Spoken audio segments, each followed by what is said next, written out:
Hey everybody, Shane Presley here, Rock Paper Podcast. Thank you for checking out another episode of the show.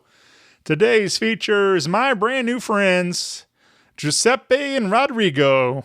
Had a whole lot of fun recording this episode with the guys. They have a really interesting story how they both made it to St. Louis, how they found each other playing the blues and end up recording a whole record together. So sit back and enjoy this brand new episode and deep dive into their album, Met at the Mississippi. I do want to remind you that Rock Paper Podcast is brought to you by Roughneck Beard Company, located right here in St. Louis, Missouri, over in the Maplewood area off of Manchester. So swing in there and pick up all your favorite beard oils, beard balms, and, whatever you need. They've probably got something for you. All kinds of wonderful grooming products. But I recommend checking out their Roughneck Beard Batter. Roughneck Beard Batter is the ultimate beard and skin moisturizer.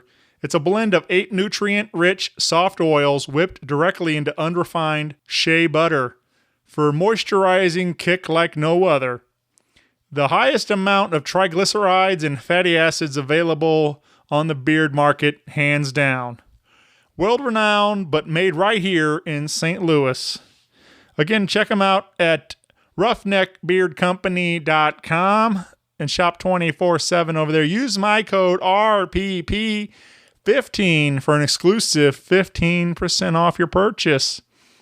Again, you can visit them in-store or shop online. Whatever you're doing, get out and support local business. Use that promo code RPP15, and it's a great way to help the show and help local business. Also, big thank you to Heil Sound for their continued support and helping me make this show sound great. Visit heilsound.com today and pick up a brand new microphone. That is it for me, everybody. If you need me, you can always find me at the new and improved rockpaperpodcast.com. Hit me up on the socials. Hit me up on email, rockpaperpodcast@gmail.com. And I would love to hear from you. Let me know what you think of this show, if you have any guests you'd like to hear on the show or whatever it is. Just want to say hi. I would love to hear from you.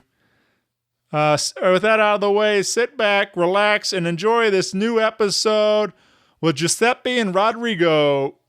Podcast is kind of like it's like a radio show that's not on the radio.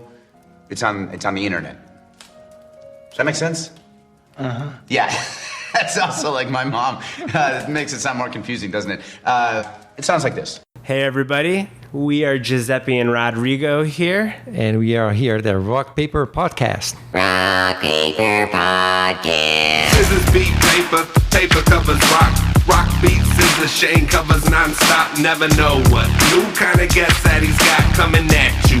Live and direct on the spot, could be rock, folk, country, or hip-hop, jazz. All kind of folks that he has. Could be an artist or a comedian to make you laugh on the Rock Paper Podcast. double-decker fudge round, rolling round town. Shane coming at you live and direct from ground zero. He's your hero, he's your bestie. Rock Paper Podcast with Shane Presley.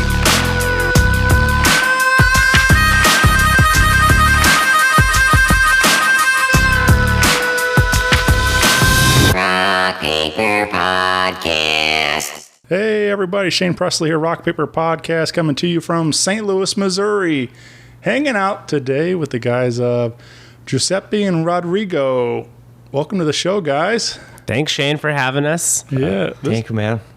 Happy to be here. Yeah, this is very cool. I'm excited to be catching up with you guys. This is I've been following along online for a little bit, so it's finally nice to officially meet you both and get to sit down and talk about this project.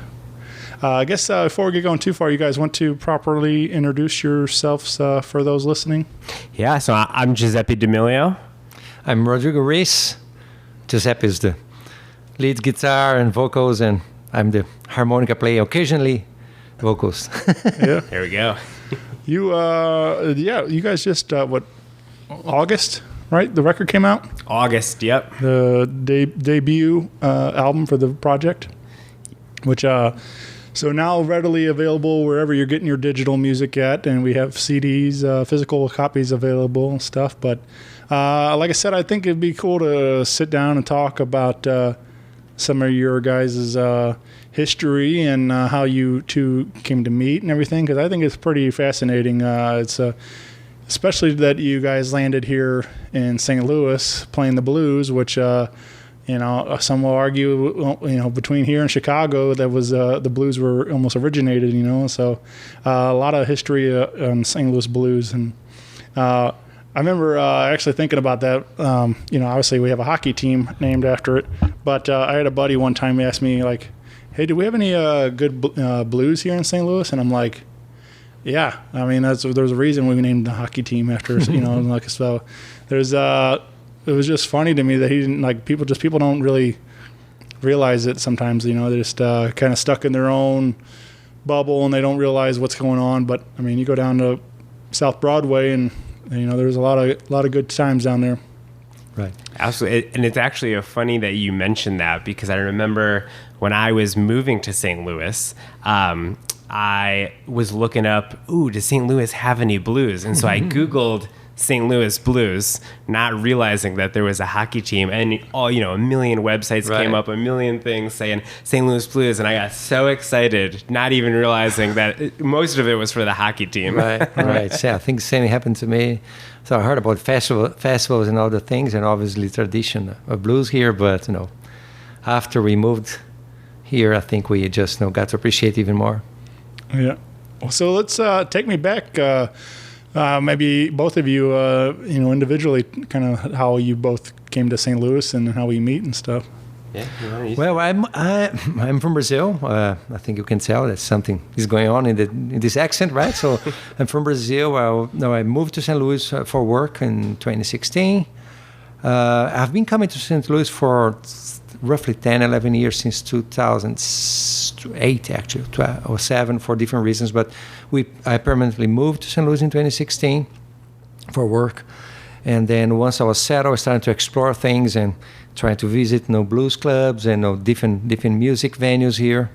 And we can tell more about how we met afterwards, I guess. So you want to say something about that, or? Yeah, I guess so. I moved here for school probably about 8 years ago, and then just ended up staying here for work. And it's a little bit of a funny story. Really flipped a coin, and it was between this school and another school, and it came up for St. Louis. And I'm from Connecticut originally, and was living in New York at the time. And so just flipped a coin, and it came up St. Louis. And so really, it was just kind of random chance or fate that brought me here. Yeah. Very cool. Yeah. You so did both of you grow up playing music then, or was this something that you guys kind of started developing later in your lives? Well, I started playing by myself now without any training. First the harmonica, some guitar here and there, but I never had a formal education. Only when I was much older, I started to really have some education for music. But music was always there, either my mom's vinyls, or there's always music playing at home, blues, rock from the 70s, or in Brazilian music, of course. But I was always into the blues since I can remember. I'm kind of the same. I relate to that a lot because my mom, she got me. Both her and dad were both into blues and things, but I remember maybe mom more, discovering a lot of great records from her, and they listened to a lot of like Clapton and B.B. King and Bo Diddley and a lot of this kind of stuff, and then my dad was I felt like more Southern rock kind of, which was also influenced by the blues, but like ZZ Top and Allman Brothers and things. So I had a lot of fun discovering music through their taste at first, and then kind of finding my own taste. Yeah, that's awesome. I'm a little bit of the opposite, I think, where my family had horrible taste in music. And really just would listen to kind of the radio and like some of the more famous disco songs. I think my dad was into some disco, even in the 90s and 2000s when disco was not anywhere to be found anymore. So I picked up the guitar for the reason every teenage boy picks up the guitar, to woo girls. And it didn't work, but I ended up having a really good friend who played piano, and we quickly kind of went down the rabbit hole of music. Like we were talking about kind of even before we started, just burning CDs for each other, sharing like physical copies of CDs. So it was, you got this copy, I got this copy, let's switch so we could burn them onto our computer and have them. And the problem with that was just we reinforced the super niche taste in music of like some pretty hard blues. It was rock to blues to jam bandy type stuff. Quickly, music that none of our friends wanted to hear. When we finally started a high school band, it was not cool music, but we loved it and it was great. And I think it just continued kind of, as I afterwards moved out here and was just practicing and playing and things. Yeah. It is fun when you do find that friend though that you connect with on music like that. Like even if it's you're the only two that want to listen to it, but it's always nice to have that connection and stuff. Cause I'm, again, very similar. I was never really, I do like some of it, but I was never really into a lot of the pop music that was, current and stuff at the time. Like I've always kind of had more of a taste for the older stuff and things that weren't always on my radio. But there's still some current things that are finding their way in my music. But yeah, it's always fun though, man. I love always constantly discovering, and that's what gets me. People always like, there's no good new music now. People aren't making good music anymore, and that's or stuff like that. Like I hear that kind of thing, and I'm like, whatever you're into, even if it's 70s rock or disco or whatever, there's somebody else that loves that stuff still and making new music that sounds something like that, and that's what I think is great about what you guys do with this, with your project in this blues, because this is like, you guys play more, traditional, very, acoustic blues, and so it's not necessarily a sound you hear a whole lot anymore. So what I love, man. I think it's really great what you guys are doing. So you guys, you met here in St. Louis. Open jams, right, or something like that, open mic nights. Exactly. So there's a number of them around town, but the one we met at was the Highway 61 Roadhouse out in kind of Maplewood area, and they had it on Wednesday nights. And we just kind of ended up like bumping into each other. And I know Rodrigo would play the harmonica, and I'd be like, "Wow, that's a killer harmonica player."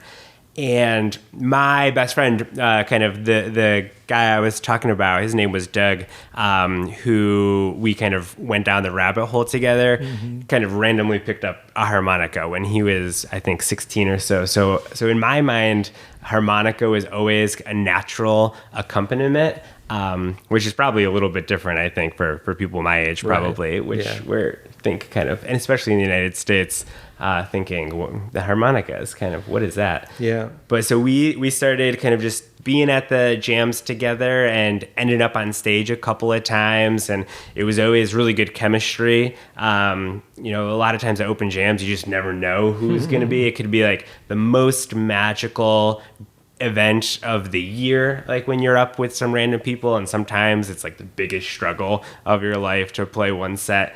We always had great chemistry, and so I kind of kept poking Rodrigo a little bit, saying, "Hey, you ever think about doing some acoustic stuff? Like, it might be really cool to do some acoustic stuff." And so it just, one thing led to another, kind of put it off.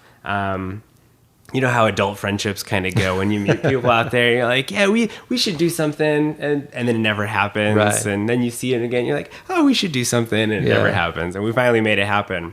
I just had a lot of fun with it, and kind of was like a snowball rolling down the mountain. Yeah, I remember the first time we met, and I came back home and said, hey, I met this guy today. I feel that something's gonna click there. I felt something special about this guy.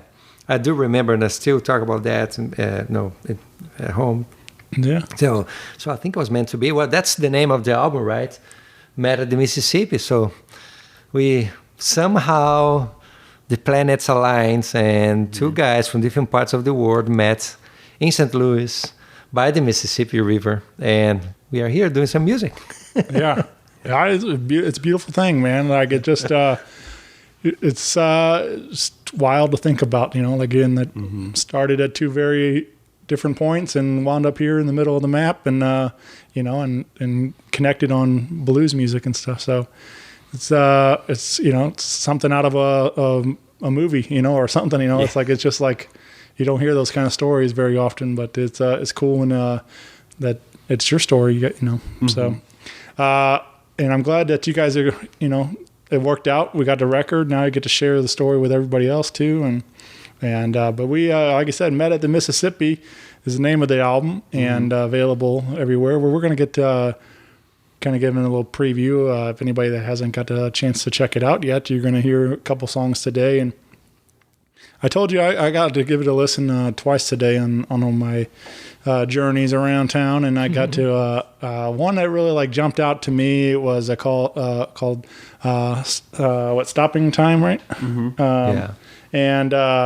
And like I don't know, just like there's a lot of various sounds coming through, even if it's just the two instruments. But this one kind of had a little bit more of a pop, I guess, into the guitar playing and stuff. So it kind of a little more upbeat and then compared to some of the previous songs and stuff. So it really caught my attention, and I was like, and it sounded really nice. Right. So Well, thank you, man. Yeah, we appreciate that. I think every song on the album is kind of inspired by a different style of acoustic blues. Right. So I think a lot of people kind of hear acoustic blues and they think of Delta blues, and like that's the only thing they think of. But there's so many different styles, kind of geographically in the United States, influencing just what the sounds were coming out of the people there. Right. And so each of the songs represents kind of a different style or a different artist that really influenced us. That song is really interesting. Rodrigo wrote that song, actually. Yeah. I think one of the first ones that you had ever written. Yeah. Maybe the first song you ever wrote. Yeah. Do you want to tell kind of what it's about? Yeah, so, you know, Giuseppe always jokes with me because, no, you guys from Brazil, you guys, you know, and you, Rodrigo, you can never, you know, sing a sad song or say something sad. No, this upbeat feeling, I guess. But so I wrote this. I was inspired by my wife, so it's sort of, you know, a romantic, sort of, you know, loving song. And then I was writing down the lyrics and I showed to Giuseppe, and then immediately, so, you know, this kind of it's not really a blues lyrics, but let's make it work. And it came out as a popish sort of approach for the guitar playing. Pop blues. So, but I think it shows, you know, how music also, you know, receives influences for different things. You know, the classical harmonica assemble is, you know, guitar and blues assemble is guitar and harmonica and vocals, right? So that's probably the most traditional ones. But so you can see that sort of, you know, background there, but it doesn't sound like blues at all. But so yeah, it was fun. We had a lot of fun doing that. It is inspired by a few harmonica players too, so the runs there. Yeah, I always kind of introduce and describe this one as kind of our attempt to prove that the blues can be romantic. yeah, right.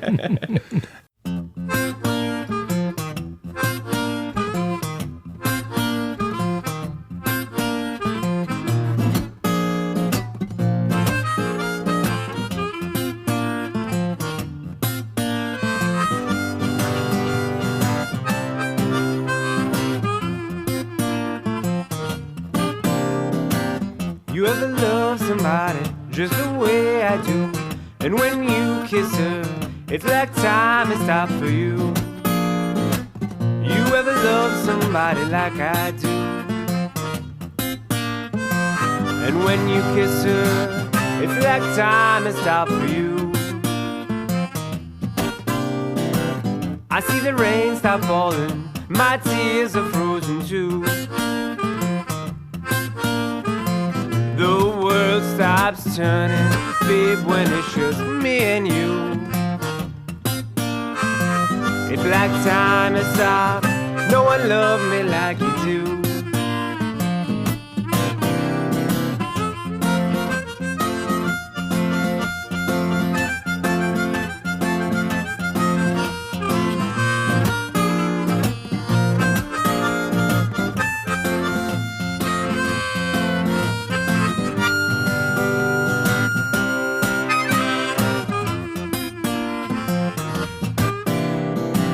You ever leave me, baby, my world will turn again.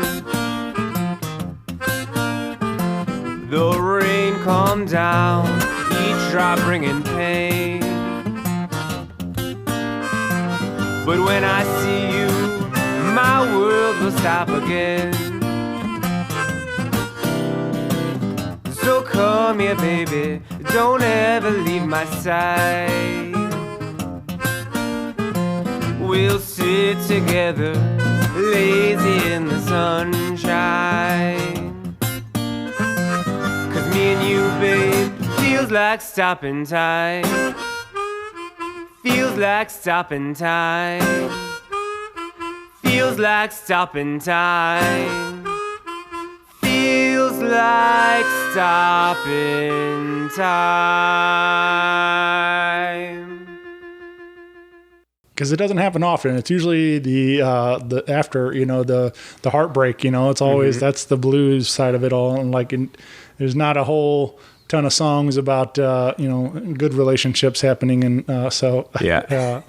but I love it, man. It sounded really good, and it's just a fun song. So it's cool to hear that Rodrigo wrote this one. Yeah. So how do you get to? I guess being that you're playing harmonica, but you didn't want to sing it on this. You didn't want to. Well, I think naturally we started doing things, and Giuseppe's vocals always came super nice, and Right. I kind of like to see him playing, singing too. So I think it gives me a good feeling that I have a foundation that I can play, concentrate on the harmonica as well. But eventually, there's one song in this album that I sing, part of the song. But eventually, over time, Giuseppe pushed me out of my comfort zone. I started singing. But anyway, I think it was. I don't see one song as Giuseppe's or Rodrigo's. To me, it's all ours, because it doesn't matter if I wrote something and Giuseppe always tweaked something. And then when we came together, we played, let's try this, let's try that. It was really, all songs we really worked together on each one of them. So that's one of the things that I'm very proud of this album, that it came as a product of the love of two friends working together. It really came out as this to me, I guess. Yeah.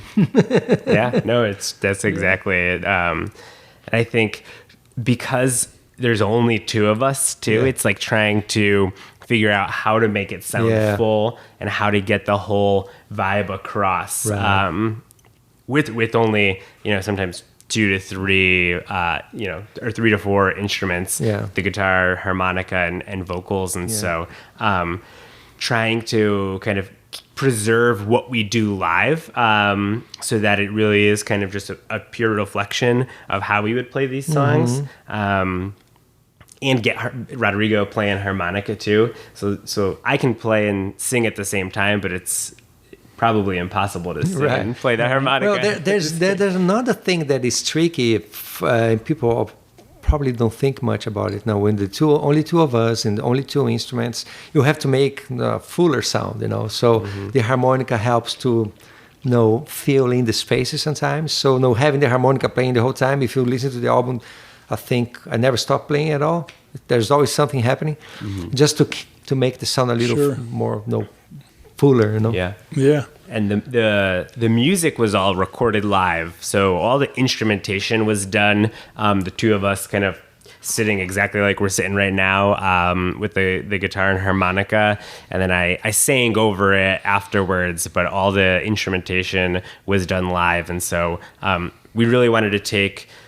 When we started the project, it was really kind of this front porch type blues vibe that all those guys at the turn of the century would have been playing in juke joints and things like that. And so when we went into the studio to record it, we really wanted to keep that, and so basically doing it live was how we did that. Yeah, very cool.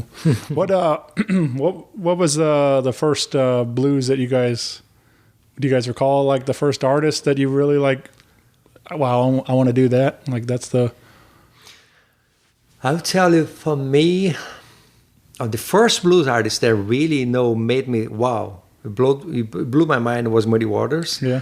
A live record, and I listened when I was 10, 11. And then Janis Joplin, because my mom, she really liked Janis Joplin so well. So I always listened to sort of a traditional, Janis could be called traditional these days, but blues. But the first harmonica player that really made me really wanted to pick the harmonica was when I watched the movie Crossroads. Okay, yeah. And the harmonica playing there was, wow, man, what is happening there? And it was Sonny Terry playing. I didn't know who Sonny Terry was, and the harmonica playing there is all acoustic.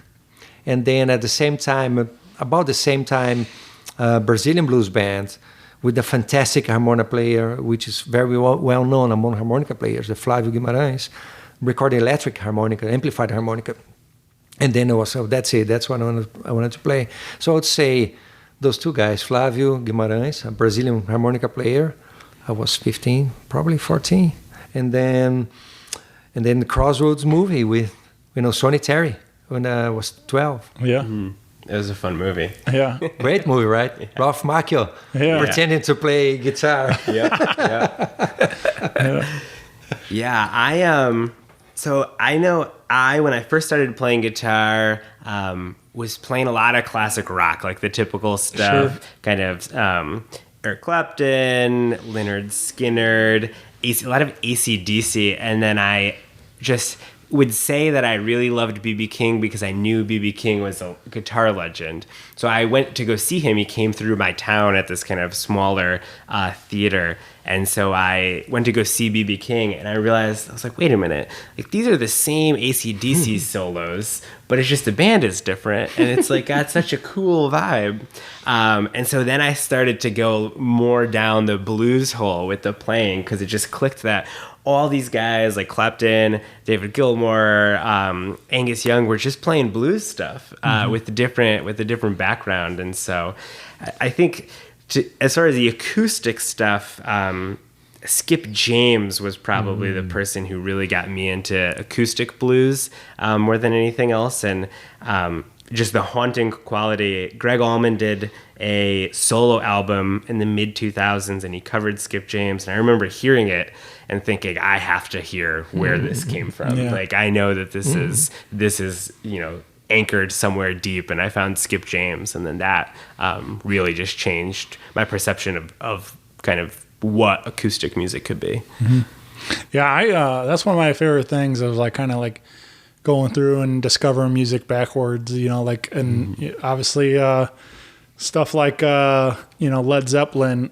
People really love Led Zeppelin, and they were incredible for what they did. But like so much of that, especially like Led Zeppelin 1, is sampled blues music. They borrowed from Robert Johnson and whatever, right. Muddy Waters and things and stuff like so it's fun to like go back and like hearing the roots of that, who inspired that music and stuff. So a lot of that stuff's like obviously very well documented now, but that's the thing, like not a lot of people even realize like these are cover songs. So and the same goes for the right. Doors, and there's so much classic rock that we love. It's all sampled from these guys that originally wrote these songs. So but yeah, that's one of my favorite things about it, like kind of putting those pieces together and like discovering where it all started at and stuff. Right. So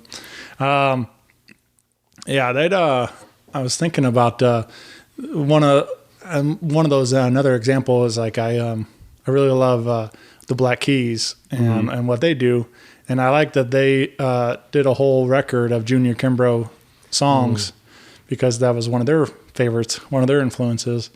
and not a lot of people know Junior Kimbrough even. And so like they were able to use their platform where they were at to like shine a light on one of their heroes. And so it's that was pretty cool, I thought. And I can again help make fans of for Junior Kimbrough. So I'm so excited you know who Junior Kimbrough is because it's very rarely that I meet someone who knows who Junior Kimbrough is. Right. So yeah. Well, I met a couple of the Kimbroughs.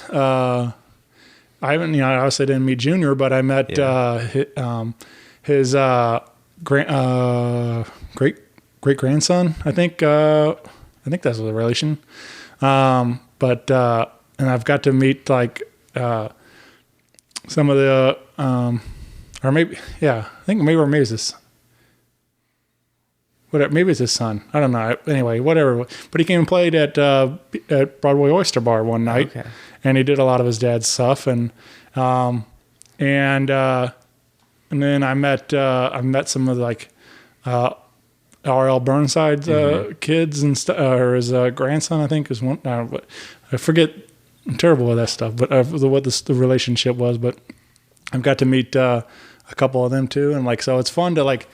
Through Lenny, I met. I know I'm friendly with Devin Allman, Greg's son. Like so, it's like cool. It's cool for me. Like I appreciate them as artists themselves, but like it's really neat that they have the lineage. That they hit their roots of their family and stuff like that.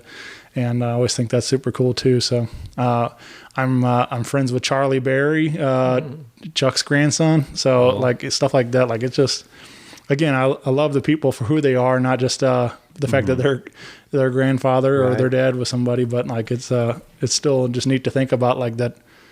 These guys. I'm friends with these people now. So right. And just them kind of, like you said, loving them for who they are, and just also respecting when people kind of want to keep their like traditional life too. Yeah. In a even sometimes it's very different, but it kind of traces those roots, and it's just great to see things kind of not fade away and like be taken up by people. Yeah, definitely. So do you ever you mentioned like kind of a Delta blues and things? Do you like the Hill Country blues and all that? Like the different? Do you like to kind of like bring it all together and stuff like?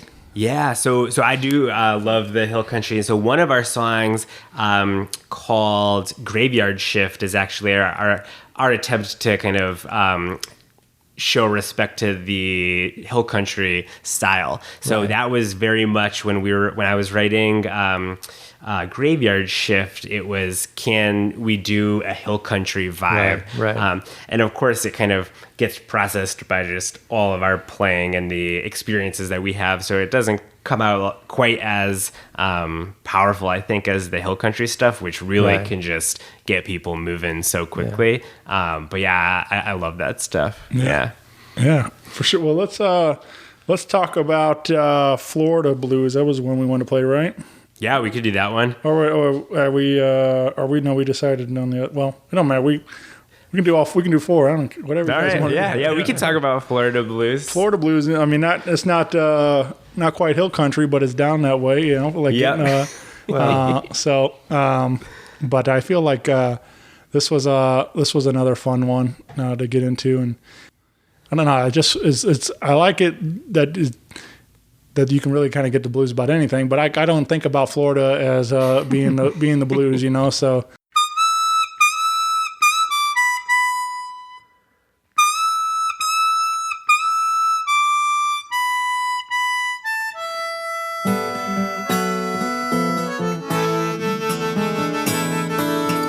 Florida took my baby, and it just won't let her go.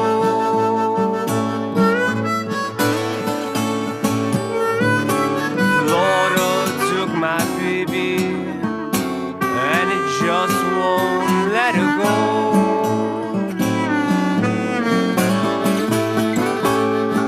The swamp water everywhere, ground's too soft for our love to grow.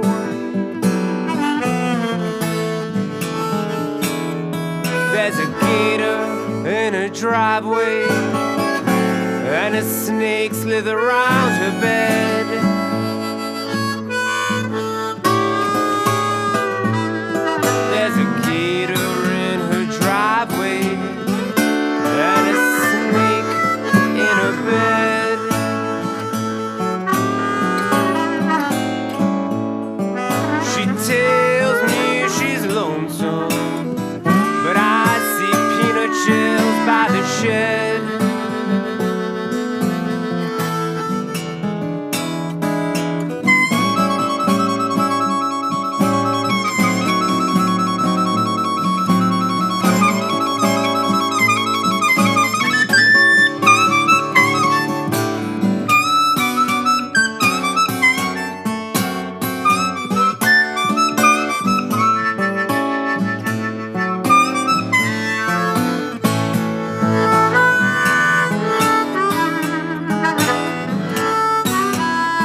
she'd be home soon.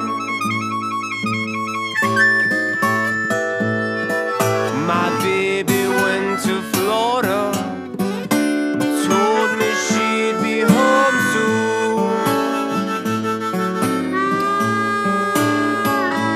Now she swims all day with the manatee down at the lagoon.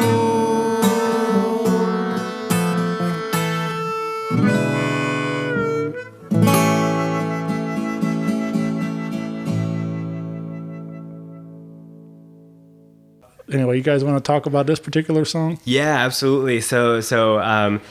Yeah, Florida, I think a little further from the Delta, but definitely Right. the playing style is really just like pure Delta blues on this one. Right. So we definitely modeled it after some Delta blues. Now my girlfriend about a year and a half ago moved to Florida for school, and so when she moved to Florida, it kind of wasn't maybe the location she wanted to go most in the world, but the opportunity was there and it was a good one, so she went down there.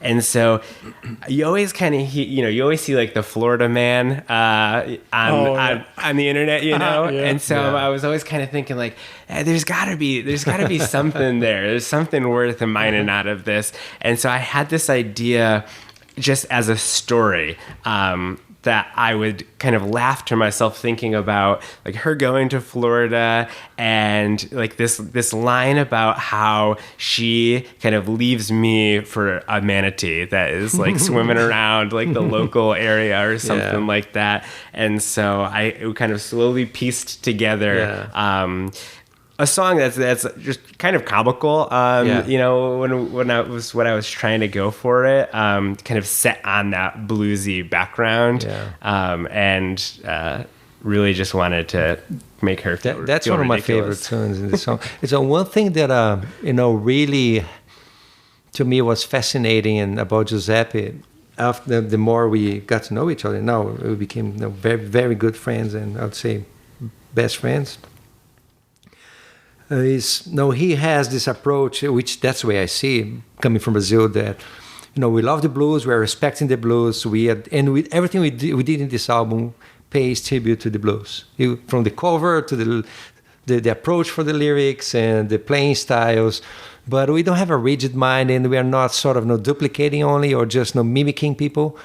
So I love the way we had inspiration from different things and put them together in a bluesy manner. Mm-hmm. So, and that's not always the case. Some people sometimes really have a very, I would say more traditional approach to play the blues, and just follow one route. And I love the way we did that, because I think, especially for I was raised listening to the blues in Brazil, so. I'll never listen to the blues like an American-born person, So, but I love the blues. And blues to me is a universal music in a sense. So how come you have people in Brazil, in Argentina, or in France playing the blues? They have their own inspiration. So, and Giuseppe really, he has this mind. He has a very creative mind, but he also embraced this approach that I think I always have for things. And that's another thing that I like about the album, because it's traditional in a sense, but it has a lot of influences too. And Florida Blues is one of those examples. The lyrics are, they have humor, but some anecdotal sort of reference to the blues stories. Yeah. Anyway, Yeah, I mean, that's like, even though I feel like there's been a lot of incidences where there's comedy still in the blues, and I think sometimes you got to get to that point where you gotta laugh about some of these things, because they are sometimes absurd, or even, obviously you're making up a fictional story to go with it, but there's even like stuff like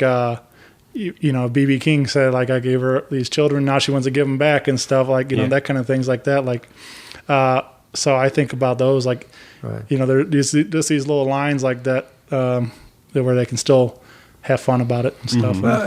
And there's one thing that people sometimes don't realize, when Robert Johnson, the father of traditional Delta blues, well, he was something new when he first appeared, He changed what was before him, And then when the Muddy Waters came, he changed what was before him. So the blues is not... So we have sometimes a very idealized vision of music that is static in time, but music always changes. If you see the progression of the blues history, all those big names and whatever you want to...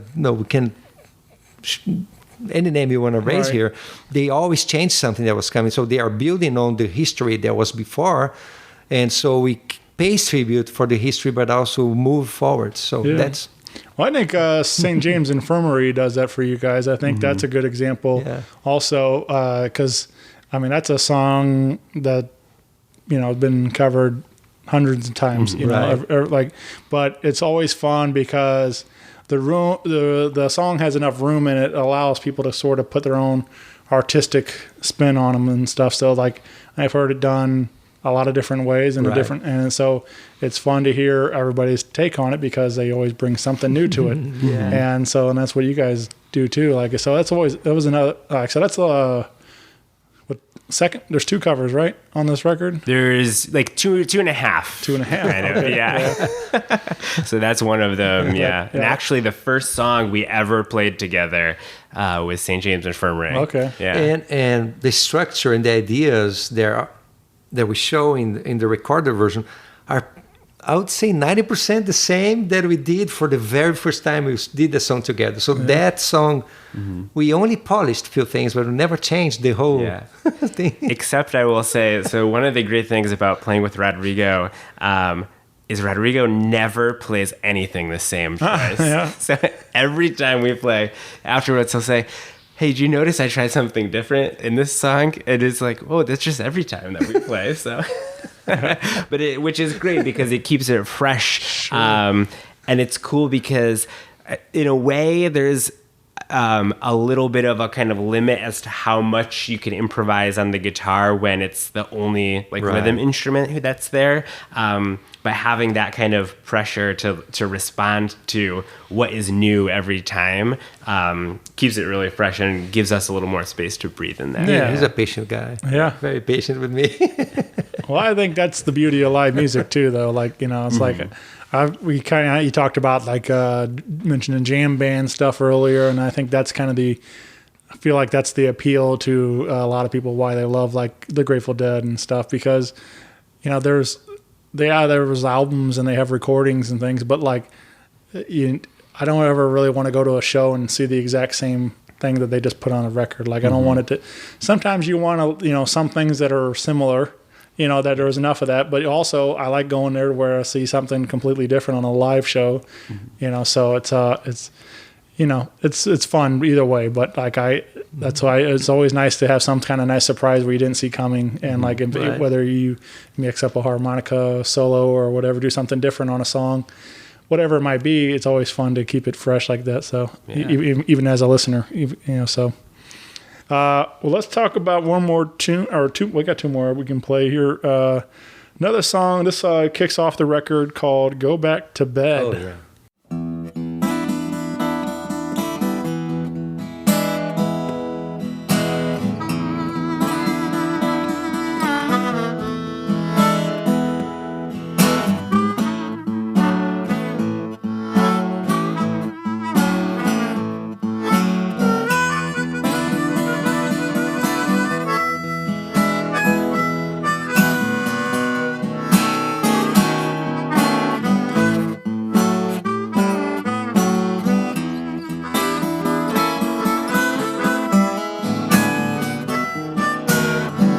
2 hours till dawn, and I haven't slept all night.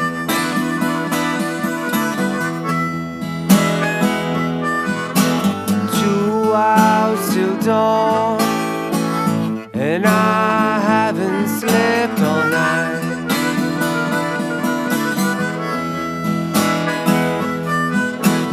Laying there beside you forever since things been right.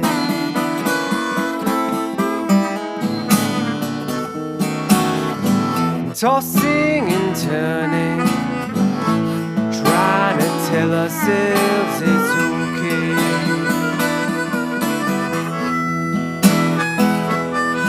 We're both tossing and turning, trying to tell ourselves it's okay.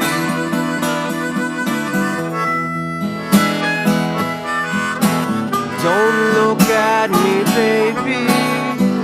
There's nothing either of us can say.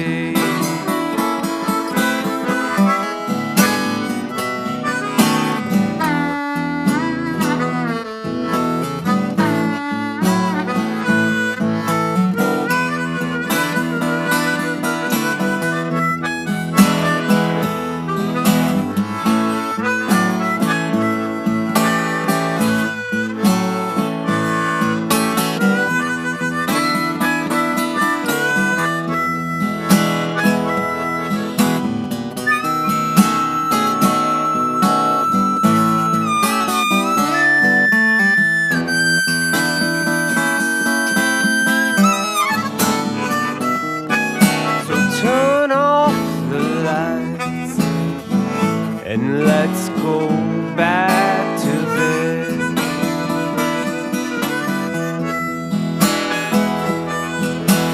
Turn off the lights and let's go back to bed.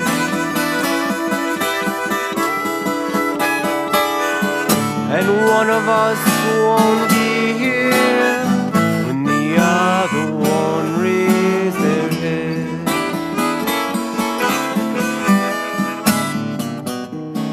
Said turn off the lights and let's go back to bed.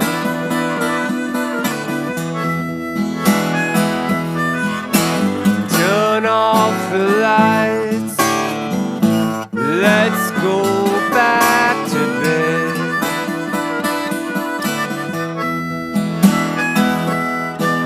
And one of us won't be here when the other one raised their head.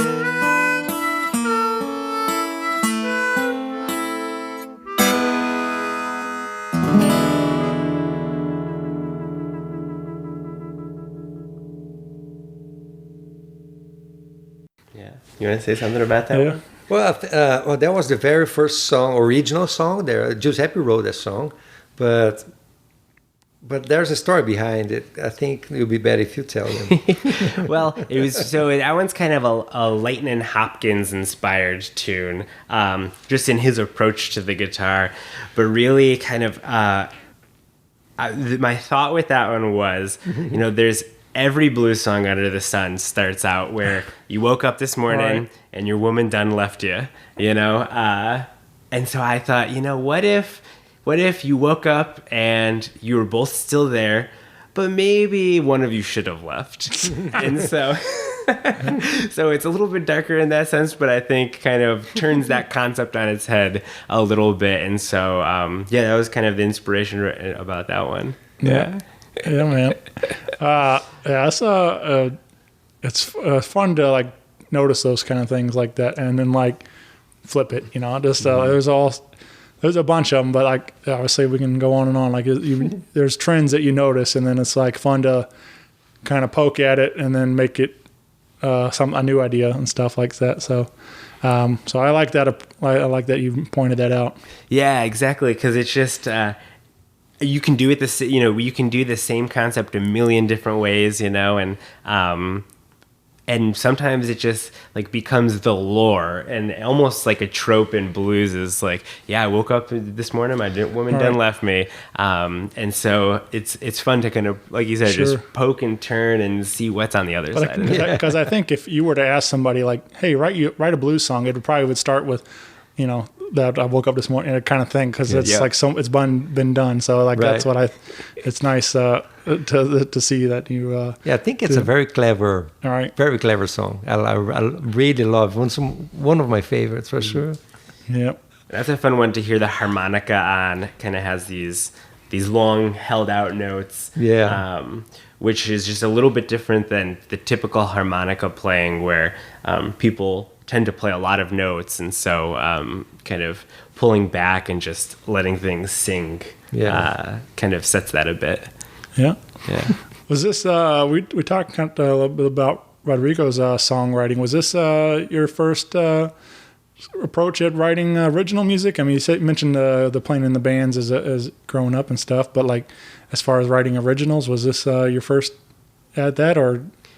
Yeah, pretty much. I think maybe in high school wrote a handful, like one or two horrible songs that we just never saw the light of day. And I was lucky that my friend kind of was willing to write songs and sing in my high school band. And so I was able to just play guitar. So this is actually my first, was my first endeavor writing songs and singing too. I had never really sang before we started playing together. Oh, wow. Yeah. Yeah, I don't know. I would never guessed that this is your first recording for singing and everything. And, nice. Well, thank you. Yeah, yeah. Like I said, the record sounds really good, and you can visit grplayblues.com, and you can order one there, right? Yeah, you can get one there. Bandcamp, it's online everywhere. The cool thing about the physical copy is the artwork, which I like. Really, it has like a little bit of a special place in my heart, just because the people who did it. So it's all St. Louis. The whole CD is kind of born out of St. Louis. Right. So we wrote the songs here. We recorded them here at Blue Lotus Studios with Paul Nyhouse. Yeah, good friend of the show. Yeah.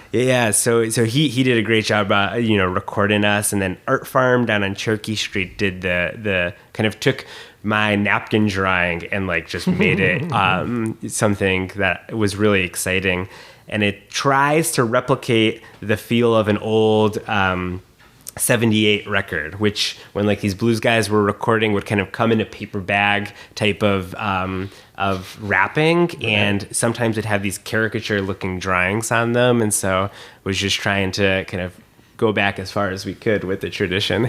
Like I said, I think it's a cool thing that you guys are doing, like to make it your own, but you're still paying tribute to everybody that did it before you, and stuff. Like so. It's a cool way to introduce a new generation of blues to to fans and things. So I really like what you guys have been doing here. So thanks. Yeah.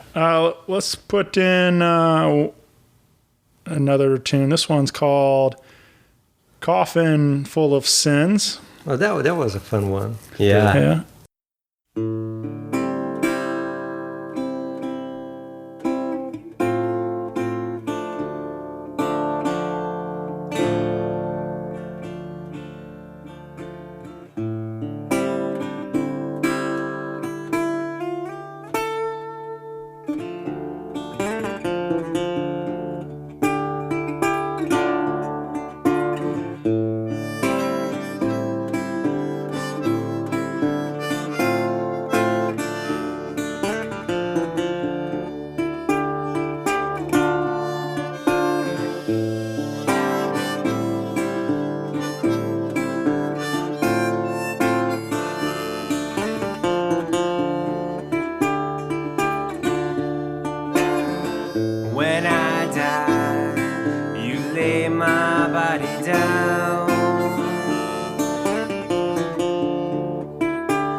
Take 15 men just to get me off the ground.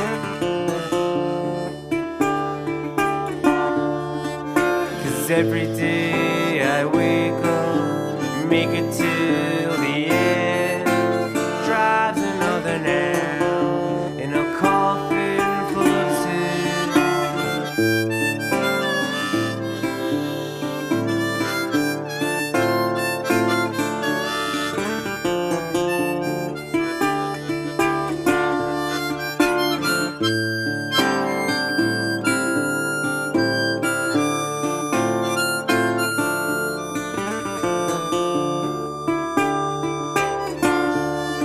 There's a girl out there who don't know the words I never said.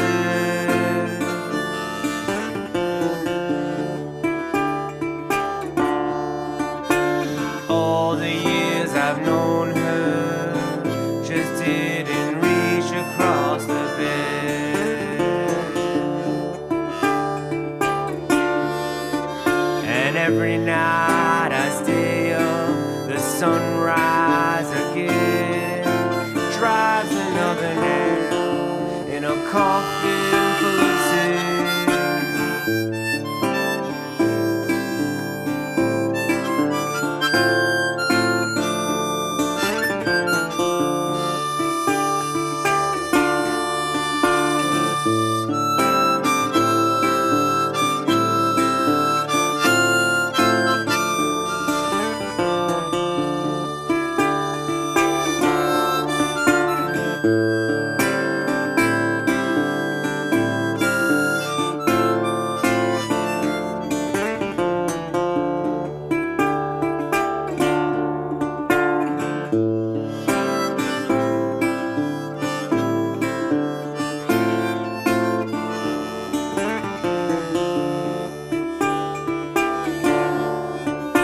Church doors won't open, the bells won't make a sound.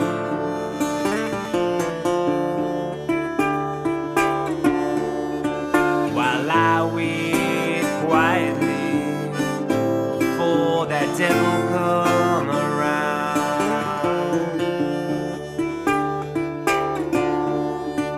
'Cause every day I wake up, make it till the drives another nail in a coffin full of sin.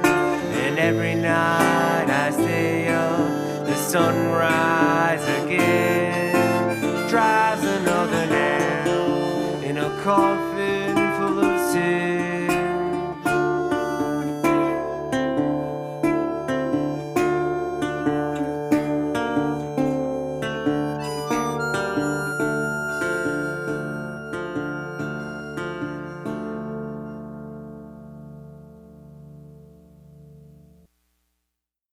Yeah, so that's a song really in this kind of Bentonia style blues, which is not super well known. There's really only a handful of guys who recorded playing. So Skip James being the most fun, and then Jimmy Duck Holmes, who owns the last remaining juke joint, the Blue Front Cafe down there now. And he's actually up for a Grammy this year, which is super exciting for best traditional blues album, I think. But really, those guys and a couple other guys are the only people who played this style, which is very hypnotic and very mournful. Right, it's often like, this kind of open minor key. Yeah. And so I was just playing a lot of Skip James, trying to learn his style. And Rodrigo, I think, was kind of in the middle of kind of playing some guest harmonica on another project, and kind of texted me something along the lines of just Coffin Full of Sins. Yeah, I remember I had that phrase in my mind, and that I can't stop thinking about the sentence. And then I wrote him a sentence like, the last nail on my own. Oh yeah, I think I was venting about something. Oh, that's gonna be the last nail in my coffin full of sins. And then, Giuseppe, in the typical Giuseppe's reaction, that's like a blues song or something. Yeah. And then I remember the very first weekend, then we met a Saturday morning, I guess, or something. By Saturday night, I had sent you the lyrics. Right, and then on that morning, we actually did the riff together. And then let's try this, let's try that. So the whole song came together like this. It was very fun and fast. Yeah, which is atypical, I would say. I'd like writing has been probably the hardest thing musically that I've ever had to do. Like, writing songs is so hard. Yeah. And so it was wild to me that one just came out so quick. It's so quick. Like Rodrigo said, he had that line. It was just like, wow, that really fits this style I've been practicing. And then we kind of came up with this riff, which was like really influenced and grounded, but original, and then the lyrics just kind of came out super quickly too. Yeah, that's I love the story behind that song, because as Giuseppe says, it was so fast and quick and clicked just like that, and really sort of the two of us back and forward doing things and sitting down and boom. I almost feel like I can't take credit for it because it just was there. Yeah, it was just waiting for us, right? Yeah, we just found it. I do feel like so I'm not a songwriter. but I'm a huge fan of songwriting, and I feel like if you hang around like an old man long enough, they just speak in these phrases like that. Like, you know, I'm like, not saying you're an old man, Rodrigo, but but just like, I feel like people say these phrases sometimes, they don't even think of it. It's just that, it's just their natural, you know, language, you know, vernacular. And, these things come out, and then all of a sudden you're like, that's a hook in a song right there. Right. Like, and like, so especially like, I feel like, for country music, is really good at that. About, you know, I haven't got that idea yet, like what you know, found the right one, but I imagine that's how a lot of these songs are kind of born. Like, people just say these things and you're like, wait a second, what did you just say? You know, like there's something there. That's a hook in a song right now. And like, so it's cool to hear you guys, you know, actually be able to apply that and make it, realize it. Cause like I said, I think it happens every day. Just people, you have to be kind of looking for it, or, you know, I also kind of like, I was recently like, watching, comedians in cars getting coffee with Jerry Seinfeld, and and I think that's what they were saying. Like, I think it was him that was saying like that. You know, comedians are always listening, or like the worst friends to have, because they're always listening, and like that, and then like you know, so like they are able to looking for a story to tell, or you know, to make for that inspiration, and then like so like. That's kind of the thing. Like, they're always like looking for that next thing to make the next joke.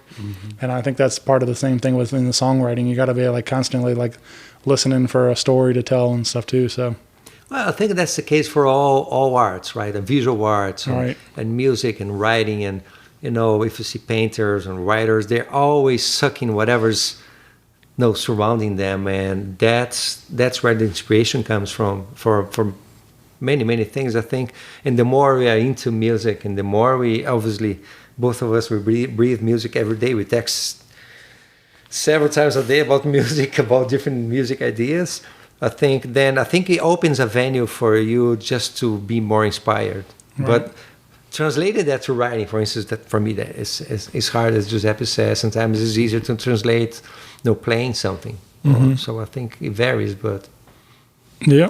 Well, I've been going around town asking some of these questions, and I'd like to ask you guys a couple. What is a dream duet or collaboration you guys would like to see for the band? Wow, that's a good question. So with our band? Yeah. And like, are we talking big dreams, or it's a dream? Yeah, we can.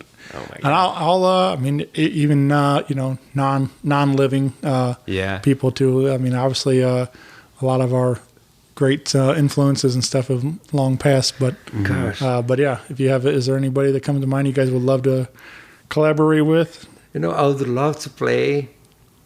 If the two of us could do something with Susan Tedeschi singing. Yeah.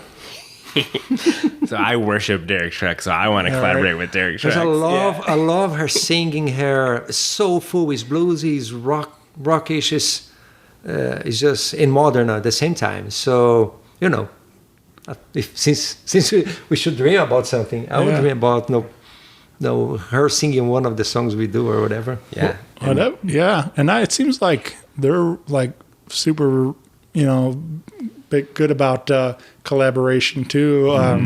I know like when they did that tour with like Blackberry Smoke and these guys, and like there's parts where I've seen video, I didn't get to see it live, but they like invite all the guys on stage, and like they all get to jam, and I think that's super cool that they are happy to share their platform too. And so cool. Yeah. How about you?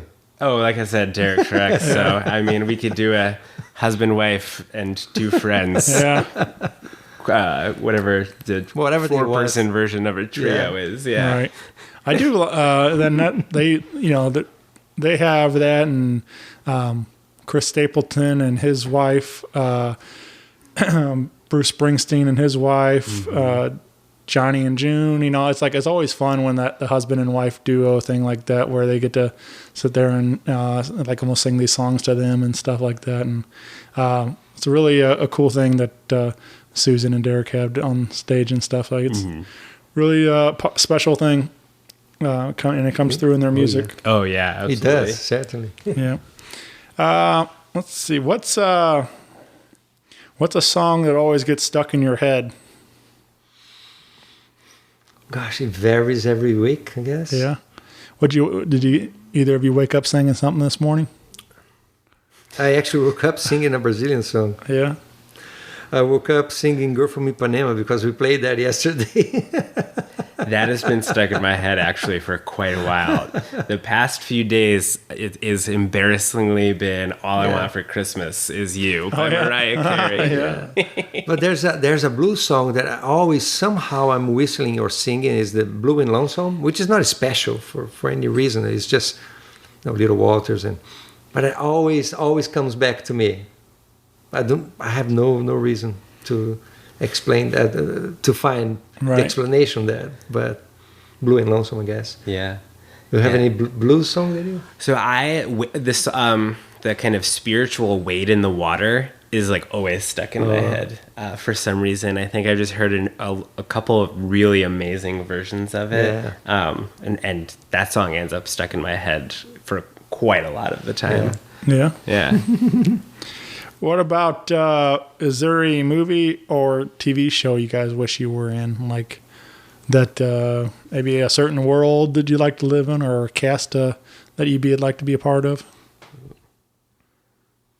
I love reading about history, and I love sort of international history. So one show it's kind of a recent one that I really love was The Americans, the Cold War show. It's between Soviet Union and U.S. So I kind of like the political and the drama, the espionage thing, spies. Right. I like that. But it really varies. I don't really live in the past.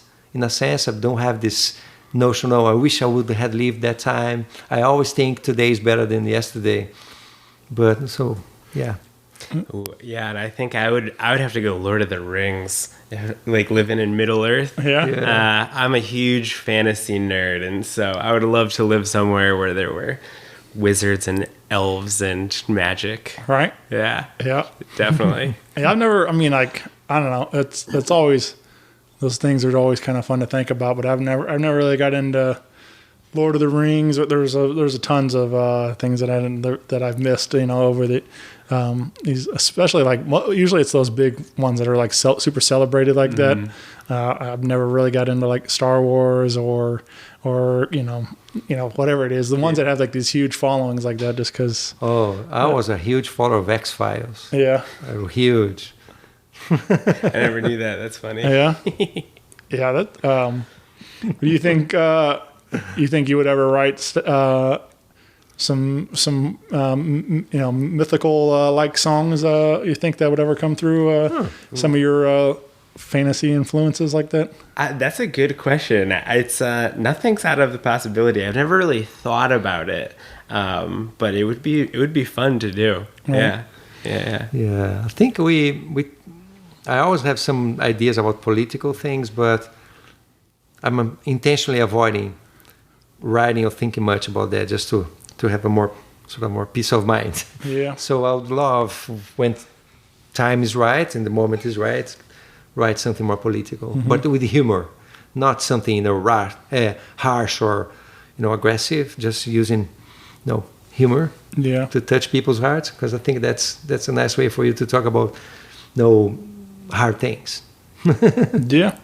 I think it all has its time and place and stuff. Like one of my favorite writers is Will Hogue, and he he's kind of more, his early stuff was really like kind of Americana rock, sort of Petty, Springsteen, kind of Black Crowes and that kind of sound in there, and then he his more later stuff's kind of a little more country and things, right. But he kind of goes back and forth, but he put out a whole record of like very political songs, and obviously like Bob Dylan wrote like The Times Are Changing, and he's like, and Will wrote a song called The Times Are Not A Changing, and so it was like kind of like how we are, still living in these.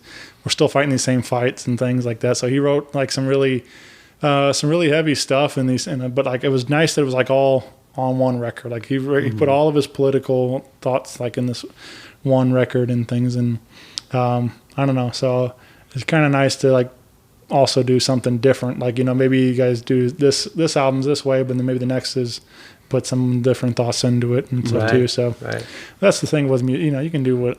There are no rules, Yes. Like again, you can do it whatever you want. So, but anyway, I appreciated the way he, not afraid to put his thoughts out there and stuff too. So, there's definitely a lot of artists that use their platform to speak up for others. So, and that's always cool to see. Yeah, someone's got to say it. So right. Yeah. But yeah, I don't know, man. So what's we got this record? Obviously, it's still very new. Came out in August, and what are we looking going into 2021 now? I mean, hopefully, it's a much better year for all of us. Yeah. But hopefully, we'll get out and do some more live shows and things. But do you guys see yourself like touring in to support this record, or doing any of that kind of stuff, or going back to the studio working on another one, or what would you guys like to see for the group? Yeah, I know personally, we've kind of had a couple things marinating over the course of not being able to promote this so far. We got to do a couple little outdoor things over the summer, and we're lucky enough to be able to do a live stream kind of celebration at the Blues Museum when it came out. But I think getting out there and being able to promote it and play it a bit. We also, because COVID has kind of forced us to stay home and practice, have been pivoting a little bit and just dabbling in a kind of samba bossa nova trio with another friend of ours, and so kind of launching that a little bit just to be able to kind of play a different style and get another vibe, and then trying to write some more stuff. I think Rodrigo is itching to put some pen to paper and get some new words flowing. We had several ideas that we draft, like sentences here and ideas there, and for styles and for lyrics. But I think we needed to just pause a little bit and digest everything that is happening. And I think we are getting closer and closer to start working on something. We have a few ideas. We don't want to really raise expectations now, but we have a few ideas for new things that we actually originated from the album. And when we had ideas, let's put that aside. Let's focus on this. And so all those ideas that we put aside and we've been cooking for a little while, I think they will come. Yeah, and definitely been doing some live streaming stuff just to kind of try and get stuff out there, and some kind of remote media, just to be one, playing, two, kind of giving people some new stuff to listen to, and trying to get the word out. Right. Yeah. Very cool. Is that the samba stuff? Is that is that going to be something more in a new project, or is that going to be included in what Giuseppe and Rodrigo stuff? Yeah, so we've been calling it Samba St. Louis, but we've only so far done one thing, which was to do a live stream yesterday. And so it'll probably be a little bit of a mix of both. I have a friend who's part of some other bands, and so just kind of on the side for all of us, mainly as an excuse to just learn to play a new style we've never played before. So we'll probably be pushing it a little bit through Giuseppe and Rodrigo, but with a little bit of a different twist and name to it. I think we also, found another venue for us to put some of our other styles that we both like. We both like jazz. We had influences from world music, both of us, and our friend Ellie as well. So I think, as Giuseppe says, was a good excuse for us to, let's see what happens here. And actually, we're having fun doing that. Right. It's been very, very interesting. Yeah. I think it's cool. I just like, again, challenging yourself to learn something new and you step outside the box and do something different. And so it's really cool to see you guys continually trying to like discover new sounds and things and trying to push yourselves to be better artists or more tools in the belt and stuff. So Right. Yeah. And then when you come to it and you're not trying to make a blues album or trying to play jazz or whatever it is you do, and you're kind of like, okay, I'm gonna just make an album or write a song that is not founded in any one thing. Right. All of those things just come out, it's Right. been marinating in there. And so, you're playing a rock song and all of a sudden this kind of country lick comes out or this blues thing or Right. this samba beat. And I think that's some of the best music people are making, where it all just got mixed together and, something really unique came out of it. Right. Yeah. True. Well, that's how I feel about St. Louis. I feel like as of, comparing that to the city, because I feel like there are so many different cultures that have blended right here in the middle of St. Louis, and like there's, so that's what I do love about being here. Like you can get some of the greatest cuisine from around the world and the Right. music and whatever it is. There's all sorts of different things you can pull from, and and different influences and culture and stuff. So like it's fun that to be a part of it all around town. So, but yeah, when I think it's cool when all that stuff starts coming through in your music and stuff too. Right. What to help make who you guys are. So, with that, do you guys have a favorite spot and any favorite like restaurants around town, or what's your go-to local spot? Ooh, that's a great question. Well, I have to be very honest. I barely eat out. I'm pretty much no fan of homemade food. Sure. So I eat a lot at home, fresh, cooked, and very Brazilian style. Fresh homemade cooking. That's what I do. But I love going out for music though. So I have some favorite spots. So one is Highway 61. Food is good, and the music is good. So Bill, the owner, he's an amazing guy. Promotes local artists and keep the music scene alive. I love going there. For the environment is safe. It's nice. I love going to different music venues. The Blues Museum. That was our favorite spot before, weekly blues spot for before COVID, but a jazz at the bistro as well. So anyway, I don't really eat out much. Yeah. Yeah, Giuseppe, I don't think he leaves much the house because he's an excellent cook. Yeah. He is indeed. but I do love food. I think Max Local Eats, their burger is out of this world. If you've had, and their fries too, it's just a perfect. And even during COVID, like they're doing great, safe takeaway that's fresh. Yeah. And it's incredible. Yeah. I've definitely been keeping up on them on Facebook and things, and I hear good things. I haven't made it down there yet myself. I live outside of the city a little bit, so I don't make it to all my favorite spots as often as didn't try new spots as much as I'd like to, but I do tend to. Like I wind up more at like a Broadway oyster bar where I can get dinner and a show and stuff. I do a lot of that kind of stuff. So, because that's one of my favorite hangs. But that kind of thing. So I don't necessarily go out just to go for dinner as much, and I like to go where I can get music too. I definitely like to go try their burger sometime. And yeah, it's great. And you know what you recommended on? Like I found. Following the podcast was the sauce on the side Mayflower. Oh yeah! Oh my God, that thing was so good. I saw you post about it, and I was like, oh, that is like a great looking thing. I'm a big fan of sauce on the side too. So I think the favorite restaurant for me last year was actually the place you took us. Louis. Phenomenal. Yeah, for phenomenal Italian. restaurant. Very good. Yeah. What's that? Where's that at? It's on Du Moon, kind of right next to Clementine's. Okay. Yeah. and they do a great modern Italian take. All right. Homemade pasta and things like that. And so their pasta is very, very good. Yeah.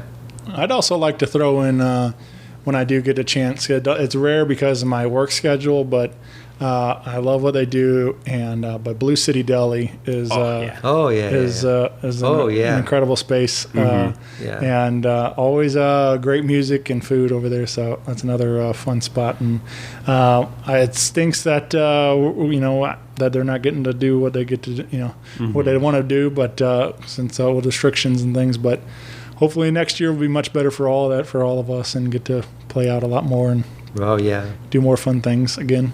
Absolutely, just to be able to connect with people, seeing people. I think what you were talking about earlier with like the live music and the jam bands and stuff is just that feeling of going and kind of having like friends for that couple of hours who you don't know and you'll probably never see again, but kind of just connecting, listening and watching the show and like really being there for that. And there's nothing like it. I saw in summer when we did the sports, concerts, and the neighbors came.